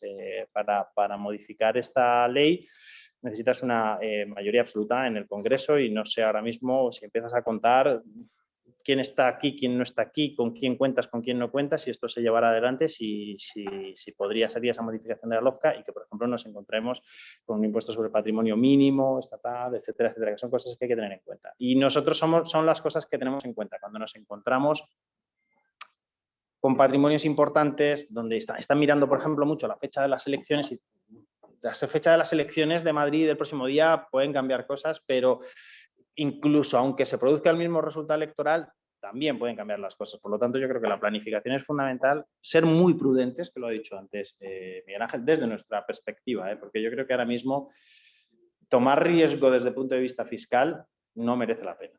No merece la pena. Las sanciones pueden ser importantes y nosotros aquí, nuestra labor es darle seguridad y no asumir riesgos. Siempre informando, no podemos asesorar, no somos un despacho de abogados, pero siempre informando a los clientes correctamente de cuáles son sus obligaciones sobre todo esto. Y bueno, pues un poco yo creo que le hemos dado un repaso a todo y pues mira, 45 minutos me ha llevado y nada, pues si tenemos preguntas. Tenemos preguntas, lo que vamos a hacer, si les parece, es que vamos a intercalar preguntas de los que están online. Sí, o por internet, por decirlo en castellano castizo. Y entonces, como tengo una muy insistente, voy a empezar por una compleja. Vamos, compleja, por empezar bien. Hay algunos, desde la Escuela de Finanzas de Antigua Intereconomía, ahora en Toro Televisión, pues hemos tenido muchos alumnos de muchos sitios y en todas las provincias, en muchas provincias de España. Pues ya me pasan una de Cataluña diciéndonos que alguien pues que empezó a invertir en las criptodivisas, en el Bitcoin, y han pasado a tener pues un patrimonio interesante, porque empezaron invirtiendo poco, esto ha subido tanto, y el problema es que cuando se invierte en criptodivisas, las cuentas cuando las abres, si estás casado, pues no caben dos personas, es uno solo el que abre la cuenta. Y entonces estás casado en separación de bienes, pero el dinero es de los dos. O sea, aquí, casado en separación de bienes, como se casan en Cataluña y también en el resto de España en algunos sitios, y la cuenta es de los dos, el dinero es de los dos, pero como solo cabe uno, me lo apunto yo y hago el patrimonio, ya empiezo a hacerlo, o el 720 lo hago a mi nombre, lo hace a su nombre, no digo yo, estoy poniéndome aquí, yo no tengo nada que ver con Entonces, la pregunta es, ¿en qué situación se encuentra esta persona? En el sentido de un dinero que era de los dos y que resulta que en el 720 se lo ha apuntado a él porque él era el que operaba y que en Cataluña tiene que hacer el impuesto de patrimonio por el patrimonio que se ha incrementado de una forma. Hay que felicitarle, yo me alegro que los alumnos pues vayan de miedo, pero vamos, a ver, esto tiene tres cosas. Aquí, desde el punto de vista de declaración de impuestos, no hay ningún tipo de problema, porque es una cosa que reconoce además la agencia tributaria. Es decir, tú puedes tener una titularidad administrativa, por decirlo de alguna forma, y una titularidad real diferente. Y aquí nos encontramos además con clientes que muchas veces ellos dicen, mira, aunque esta cuenta de valores está solamente a mi nombre, esto es mío y de mi mujer. O al contrario, nos hemos encontrado, lo que pasa es que normalmente lo que se hace es que se cambia la titularidad de las cuentas, ¿no? Y, oye, es que esta cuenta que estamos los dos en realidad es una cuenta mía, entonces hacen nos solicitan y le pedimos una serie de datos y le cambiamos la titularidad de la cuenta en un momento determinado. Aquí la persona que no está anotada en esa cuenta, yo lo que estaría ya es diciéndole a mi cónyuge, pareja, amigo, lo que sea. Me has dicho cónyuge, ¿no? Porque sí, están casados. Yo le diría, oye, fírmame un documento ante notario de que esa cuenta efectivamente de los dos. De alguna forma poder demostrar, no va a ser que el día de mañana el otro quiera decir, oye, que esto solamente no, se meterían. Se llevan bien pero por si acaso. Por si acaso. Y además no es lo mismo pagar por uno que por dos, que la cosa se divide. Administrativamente, de cara a la declaración de impuestos no hay ningún tipo de problema. Porque la administración tributaria te lo va a reconocer, te va a decir, a mí me da igual, es verdad que podrías pagar más cuotas si fuera solamente uno, porque tu marginal sería más alto, me dices que son cantidades tremendas, entonces posiblemente no te vayan a marginal, pero nos hemos encontrado con algunas tremendas. Bueno, son cantidades que ya pagan el impuesto de patrimonio. Sí. Ahí no tendría que haber. Ya, pues es que has podido invertir 200 euros y tener ahora 2 millones. Es que no sé por cuánto han duplicado, pero lo que nos encontramos nosotros a veces es este. Entonces, ahí no tiene que haber ningún problema en cuanto a la declaración y a la titularidad, digamos, real en la declaración de impuestos. Y además aquí hay algo curioso, porque realmente tienes este patrimonio, pero no has vendido, porque sigues teniendo la Bitcoin, con lo cual tienes esa ilusión, esa que tienes, y te da un miedo, no has hecho caja. Sí, te da un poco de miedo darle al botón de vender, no vaya a ser que no te lo reembolsen, ¿verdad? No porque no te lo reembolsen, sino porque creas que puede seguir subiendo. Sí. Pero entonces, claro, tú tienes que pagar por el dinero que tienes ahora mismo en tu patrimonio de algo que no has vendido y que sí, que está por encima de una cantidad. Por cierto, en el 720 ahora se incluye también, que viene en la ley esta de medidas del fraude, o el proyecto, se va a incluir un cuarto apartado, hay 3 apartados en el 720, inmuebles, cuentas de efectivo y cartera de activos, por decirlo, un cuarto apartado que van a ser las criptomonedas. Otra matización, si me permites, no sé si desde la amnistía del 2012 hay que declarar estos 4 apartados que dices tú y la sanción está recurrida en Europa porque si no presentas 720 puede ser hasta un 150 del valor que, entre comillas, te pillen no declarado en el extranjero. Y no prescribe. O sea, un delito de un asesinato prescribe a los 25 años o a los 15, pero si tú evades impuestos, resulta que te van a imputarte, como si hubieras tenido el beneficio, el último año no prescrito, aunque lo tengas hace 30 años el patrimonio en extranjero. Sí, eso es una cosa. Es confiscatorio. Es una cosa con la que nos encontramos muchas veces. Está recurrido y ganado el régimen sancionador, porque el régimen sancionador es desproporcionado, eso está recurrido y ganado. No obstante, no se modifica la norma, las sanciones siguen estando en la norma y nosotros ahí siempre recomendamos, en cualquier caso, si no se ha hecho modelo 720, regularizar. Posiblemente no vayan a llegar sanciones, vayan a ganar, pero en cualquier caso nosotros siempre recomendamos regularizar y presentar modelo 720 conforme a la normativa. Y poco más. Lo que estamos viendo es que toda la gente que está regularizando, donde cabrían algún tipo de sanción, no está negando sanciones, no estamos viendo sanciones en modelo 720. Eso no quiere decir que yo creo que es más conveniente dejarlo declarado. En cuanto a la imprescriptibilidad, pues yo también soy bastante poco partidario de que efectivamente no os pueda prescribir, sobre todo una renta generada en un momento determinado cuando se puede más o menos demostrar, pero que se ha obtenido en un periodo prescrito. Pero bueno, ahí está. Vamos a empezar, decíamos, vamos a intercalar una pregunta de aquí en la sala con una de internet. Joaquín, ¿era el primero que había levantado? Me ha parecido curioso el último. No, sí, quítate.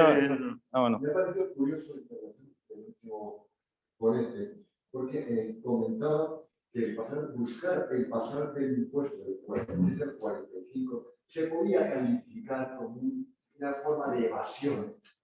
Mientras que, sin embargo, el mover de carteras no lo calificamos de la misma forma, no llamamos la atención. Luego, salvando eso, luego, en la famosa que era sobre los impuestos, no son representantes, porque evidentemente el patrimonio es desaparecido y otros muchos, pues una redundante, sobre todo cuando una cosa ya ha cotizado, y volver a cotizar otra vez. Todos los casos de patrimonio. Lo cual lo veía desde mi punto de vista gobiernístico ni moralmente aceptable, incluso abusivo. Y luego hay otra cosa que llama mucho la atención que respecto a lo que pasa. Y es, vamos a ver, en este 35-80, en esa época había los impuestos que eran ínfimos. Cierto es que están en un nivel de especulación muy fuerte y además tenemos aquí que el INE que incutía al Estado de manera bastante fuerte de dinero. No hace falta sobreabuso de impuestos que nos trajo el gobierno en los 80. Claro, y lo difícil es que la vez vamos a más impuestos y más y más. Y como se comentaba antes, precisamente lo que hace es al final ahogar a la gente y que busque lo que se puede llamar la legislación, que es intentar sobrevivir. Sí, bueno. No sé si oye, perdón, es que desde internet no nos oyen, entonces a ti no te están oyendo nada, entonces tienes que hacer un resumen, reformula, sí. Y es bueno que se acerquen aquí un poquito al centro, que vaya a preguntar y que suba el tono de voz. O sea, en plan, yo no soy tenor y lo puedo subir mucho, pero si no, no nos oyen. Y sobre todo ser breves porque vamos a dar cabida a muchos. Vale, perdona, Joaquín. Bueno, a ver, ciertos impuestos pues, pueden estar recurridos en un momento determinado por inconstitucionales, ¿no? Lo que habla la Constitución es de capacidad económica. Bueno, pues se considera que tener patrimonio tiene capacidad económica. Ahí tienes el límite conjunto renta-patrimonio, que lo que te dice es que no puedes pagar más del 60% de tu base imponible para no ser confiscatorio, pero efectivamente podrían ser redundantes. O sea, en eso estoy totalmente de acuerdo. Con respecto a la segunda pregunta, esa presión fiscal que se ha ido incrementando y que ahora se pretende llevar a las rentas altas y a los patrimonios altos, pues efectivamente es así.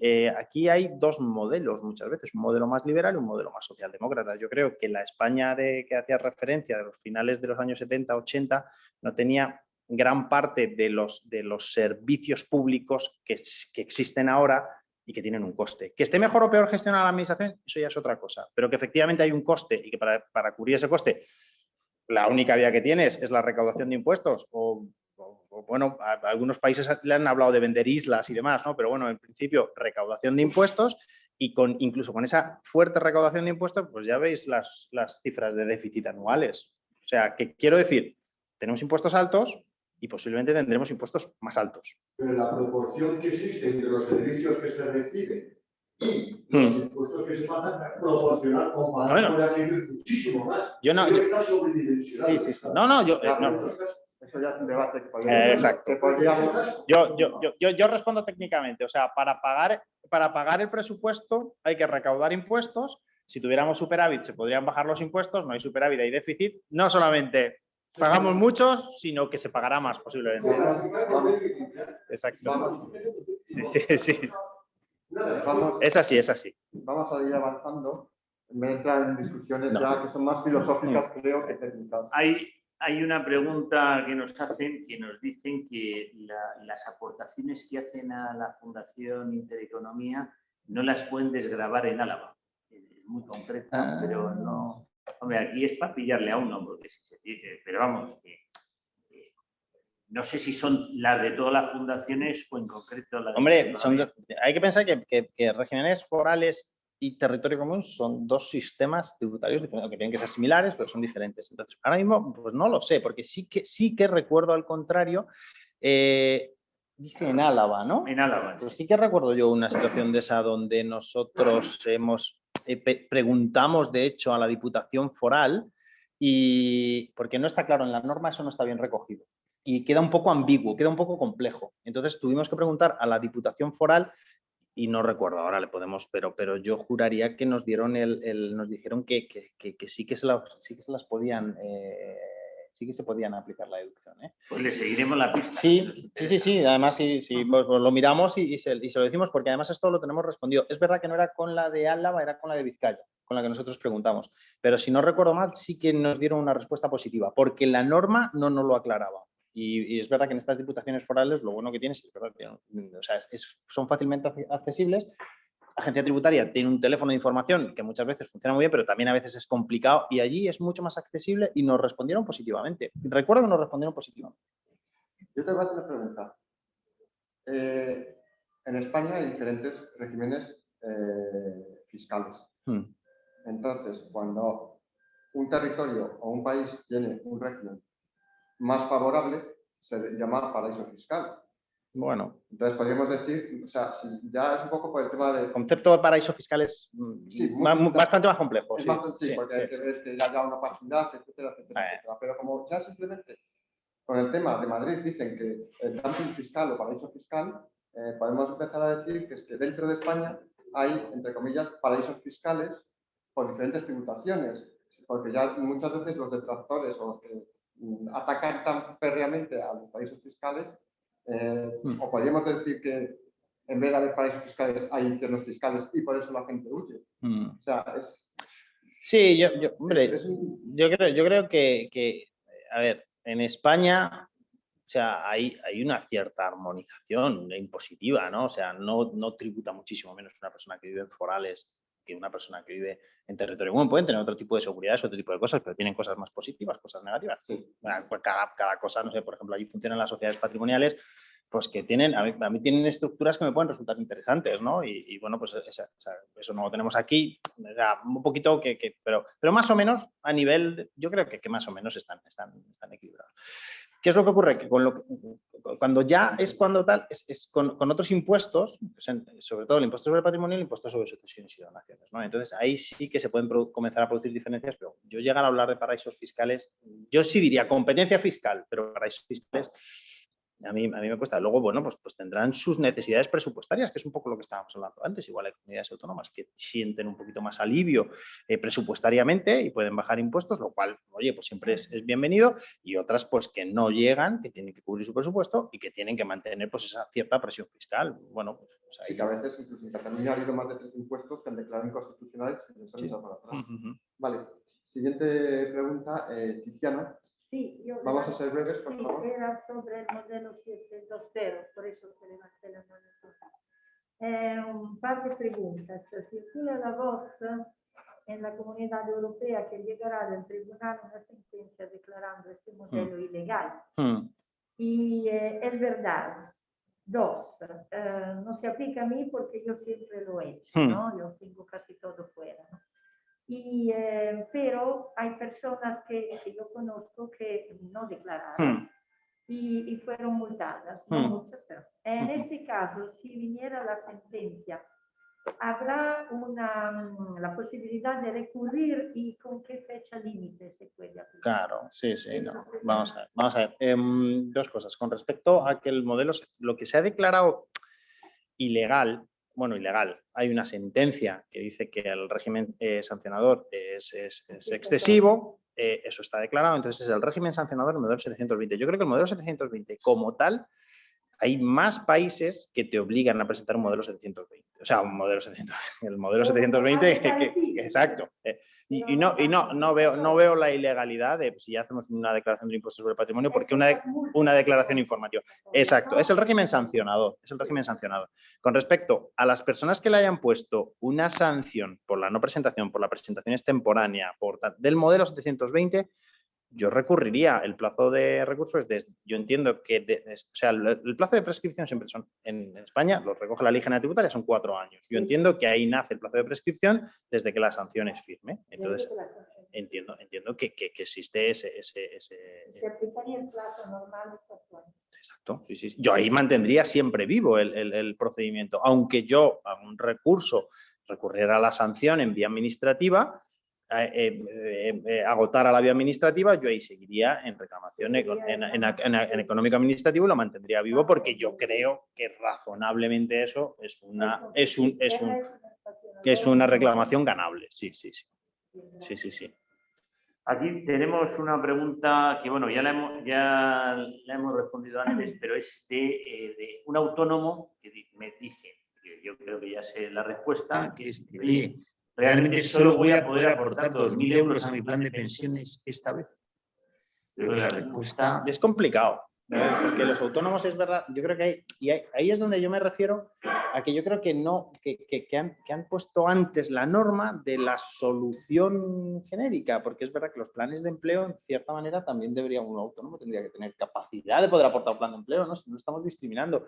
Entonces yo creo que esa es una solución compleja, pero que de alguna forma tiene que darse en principio individual, siempre 2.000 euros, y luego yo creo que de alguna forma se habilitará la forma de que ellos puedan tener, como para las pymes, etcétera, alguna manera de poder tener una especie de plan de empleo donde ellos pudieran realizar mayores aportaciones, que fueran promotores. Entiendo que algo se habría que habilitarlo, si no, es que por eso digo que yo creo que eso que no está del todo maduro y que tendremos que ver cómo se van. Pero todo esto es un problema para las gestoras porque, claro, no entra dinero nuevo. Entonces, no entra, lo cual es increíble el que estemos... Dicen que no había, que las aportaciones tampoco eran... O sea, no todo el mundo ha aportado 8.000 euros. No, ya. Entonces se nota, por supuesto que lo van a notar, Inverco ya ha hecho una nota diciendo que... Pero igual no es tan dramático la pérdida de... Bueno, y sobre todo que ha habido mucha gente que ha entrado en el paro, está en una situación y está rescatando lo que claro. Sobre todo los autónomos. Sí. Al no tener derecho a paro, pues pueden rescatarlo. Siguiente pregunta. Luego si te puedes poner de pie y acercarte un poco, es que si no, no se oye. Y de todas formas, reformularemos. Sí. Reformularemos. Dentro de lo que es el elenco de puestos que hay, tendría varios, pero hay uno que a mí me llama poderosamente la atención y que es el siguiente. Supongamos que tenemos 2 viviendas. Y una vivienda queremos donar a nuestros hijos. ¿Sabes? Primeros. Aparte de lo que hay uno que se llama impuesto de plusvalía. Sí, sí. Perdón, que lo Plusvalía municipal. Plusvalía municipal.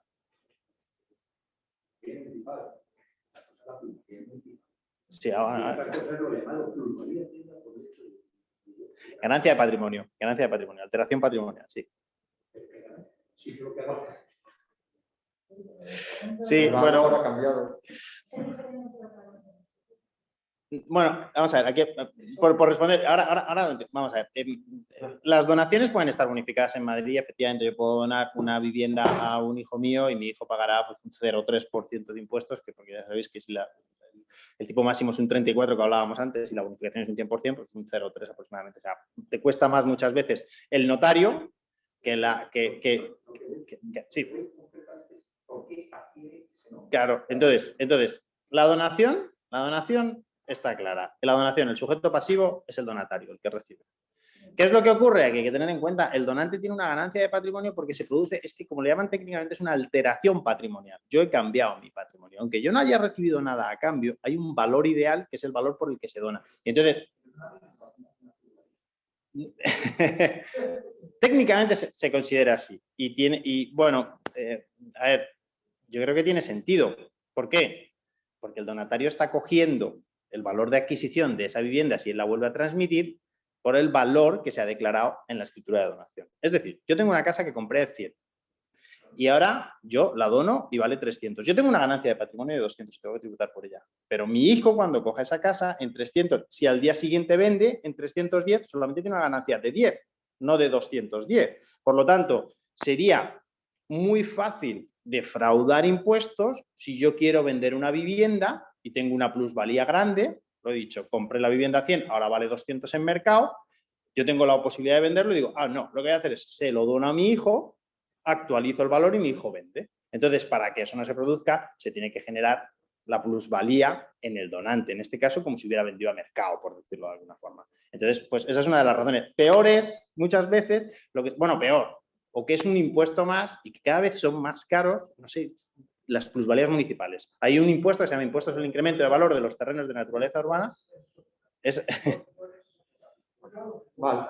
No, yo creo que también un poco vamos a ir a cosas más técnicas. Bien, tenemos una pregunta aquí muy concreta y que creo que puede aludir a gente aquí presente. Dice, tengo un piso en propiedad, no tengo hijos, pero sí sobrinos. Dice, en cuanto al tema de impuestos, ¿es mejor que venda el piso antes de fallecer y que mis sobrinos los cobren en efectivo o dejarles el piso en herencia? Esta es una pregunta muy concreta. Esta es buena. Pues mira, uno de los problemas que más nos encontramos con esto, con estas transmisiones o estas sucesiones de activos inmobiliarios, es concretamente que la falta de liquidez para pagar el impuesto. Entonces, muchas veces, no sé exactamente, pero hay análisis de estos que nosotros hacemos y muchas veces lo que decimos es, ante una situación de esta, lo que tienes que hacer es liquidez de tu cartera inmobiliaria y, por ejemplo, pues a nosotros nos gusta y tener ahí, y además ahí le puedes dar una vuelta de tuerca, ¿no? Decir, oye, y si contratas además un seguro Unit Link, por ejemplo, ¿y por qué seguro? ¿Qué seguro? Porque el seguro va fuera de la masa hereditaria. Por lo tanto, cuando tú vayas a cobrar el seguro, aunque te vayas con tu certificado de función, de cierta manera, y tu póliza de seguro, pues oye, soy beneficiario de este seguro, quiero cobrarlo, pagas tu parte correspondiente, pero tienes liquidez inmediata, no vas a tener que hacer. Imagínate que hay varios sobrinos que no se ponen de acuerdo a la hora de liquidar el impuesto y aquí no tienes que pasar por una testamentaría para cobrarlo. Entonces, si tú haces liquidez y además lo pones en un producto de seguro, que el cobro es más o menos inmediato, pues lo que estás ganando es, vas a tener que tributar lo mismo, pero en vez de que tengan que malvender el inmueble, muchas veces renunciar a la herencia porque no son capaces de pagarla, o pedir créditos a bancos para todo esto, pues oye, deja una parte más o menos importante en un producto de estas características para poder rescatarlo de forma inmediata y con eso hacer frente al pago de los impuestos. A nosotros eso nos parece que muchas veces pensamos solamente en impuestos o pensamos solamente en gestión patrimonial y nos olvidamos de un elemento fundamental que es la liquidez. Y la liquidez es necesaria para pagar impuestos. Pues yo creo que la respuesta está clara. Para la pregunta de usted, ¿Cómo tributan los bitcoins? Pues hay que tributarlo por el 720. Bueno, generan ganancias y pérdidas patrimoniales. Aquí al final es como si fuera una acción, de cierta manera, ¿no? No dan dividendo, que es para no dar dividendo los bitcoins, es una moneda virtual, te podría dar algo, ¿no?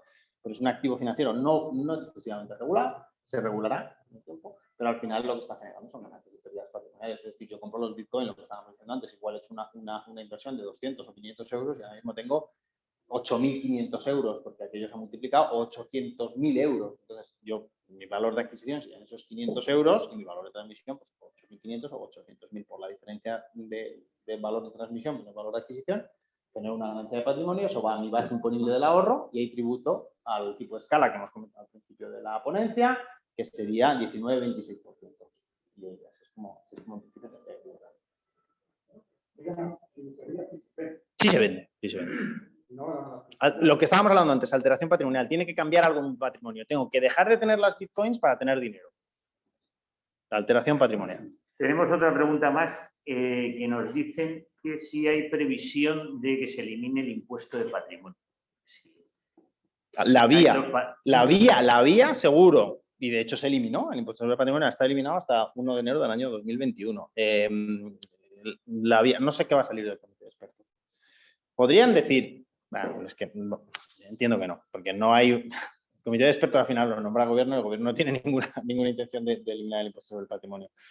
Yo creo que sería deseable en algunos aspectos, ¿eh? Yo creo que sería deseable. Yo te voy a hacer dos preguntas, si me permites. Una, a colación de esto, digamos que ha habido algunas voces que han dicho que todo el que tenga más de 1 millón de euros, que meten un palo fiscalmente hablando fuerte. O incluso he llegado a escuchar algún indigente mental, porque no tiene otra forma de decir que estuviese prohibido de heredar más de 1 millón de euros.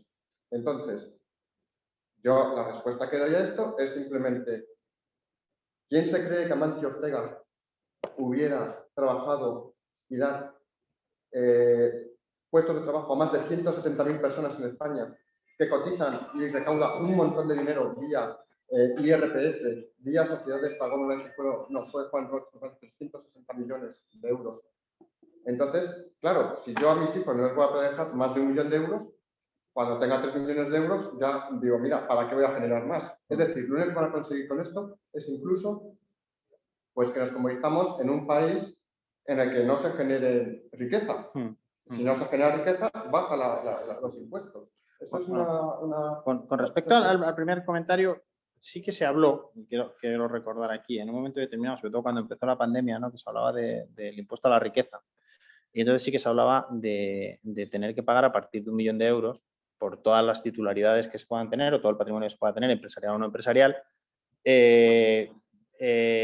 siempre, o sea, con una exención mínima de 1 millón de euros. Me imagino que será por ahí, por lo que hablamos. Esto ya se dijo desde el gobierno que esta figura no iba a entrar, este impuesto a la riqueza, que se iba a mantener el impuesto sobre el patrimonio. Entonces, ahora mismo tenemos impuesto sobre el patrimonio. Impuesto sobre el patrimonio lo que tiene es una exención de la vivienda habitual de 300.000 euros, una exención mínima de 700.000 euros, que alguna comunidad autónoma como Cataluña la ha bajado hasta 500.000 euros, y luego, pues, por ejemplo, la exención en empresa familiar, además de otra serie de activos, ¿no? Pero una empresa que tiene ciertas características, pues no tributa en el impuesto sobre el patrimonio. Entonces, bueno, por ahí más o menos. Con respecto a heredar, o sea, es un derecho que está recogido en el Código Civil desde el siglo XIX. No creo que haya una limitación, y además, pues no sé hasta qué punto. O sea, si no lo heredan los herederos, ¿quién lo hereda? El Estado. No creo, eso sería confiscatorio. Entonces no creo que eso, además de que, bueno, eso sería cambiar nuestro sistema socialdemócrata por un sistema puramente comunista, o no sé cómo llamarlo. Yo no lo he dicho, no lo pienso.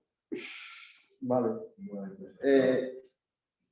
Bueno, tenemos programas hasta la 1:30, hasta la 1:30.